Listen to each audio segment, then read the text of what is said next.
अभावी दबलेलं हे शिक्षण आता कमी खर्चात सगळ्यांना उपलब्ध व्हायला हवं. कारण मित्रांनो, शिक्षण हेच खरं शस्त्र आहे जे गरिबाला सामर्थ्य देतं, शेतकऱ्याच्या लेकराला उभं करतं आणि देशाला खरं बळ देतं.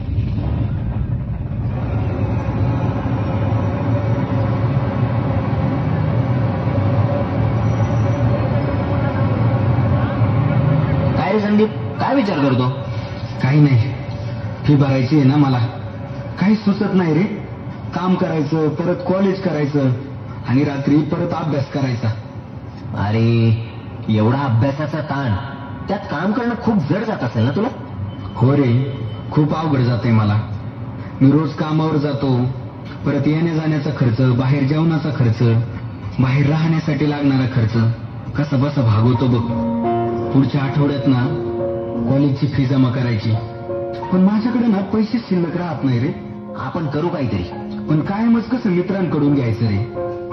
मनात ना भीती आहे, फी जर भरली नाही ना तर मला कॉलेजमधून निकाल मिळणार नाही, आणि निकाल मिळाला नाही ना तर मी जॉबला कसा लागणार रे. अरे असं खचून जाऊ नकोस रे. तू जे करतोयस ना तेच तुझं खरं सामर्थ्य आहे. करू आपण काहीतरी, नको काळजी करू. पण अभिजित, कधी कधी वाटतं शिक्षणाचं स्वप्न पैशांच्या कमतरतेमुळे मोडून जाईल. हुशार असूनही शिक्षण मिळणार नाही, हीच मोठी शोकांतिका आहे रे. नाही रे, पैसा हा अडथळा आहे, शेवट नाही. तू थांबू नको. एक दिवस तुझी ही झुंज ना तुझ्या आयुष्याला मोठा अर्थ देणार आहे बघ. लोक तुझ्या कष्टांचा आदर करतील आणि तो दिवस दूर पण नाही. एक गोष्ट खरी आहे, आजची शिक्षण व्यवस्था महागडी झाली आहे. आपल्याला हे मान्यच करावं लागणार आहे.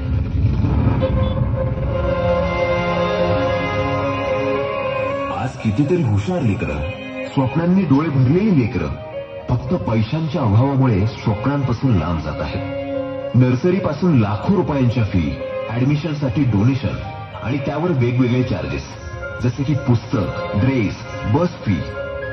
म्हणजे शिक्षणाचा दरवाजा उघडायचा असेल तर आधी पैशांचा गठ्ठा दाखवावा लागतो.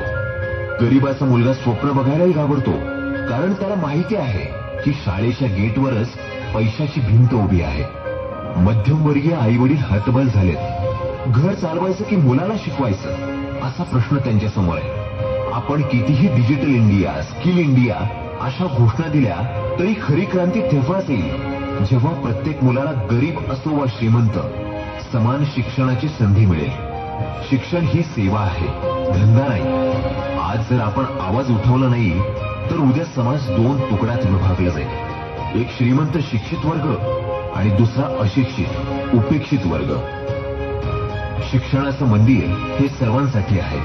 ते परवडणारं असायलाच हवं, नाहीतर आपल्या देशाच्या भविष्यात अंधारच अंधार दिसेल. विद्या द्या पण विकू नका. धन्यवाद.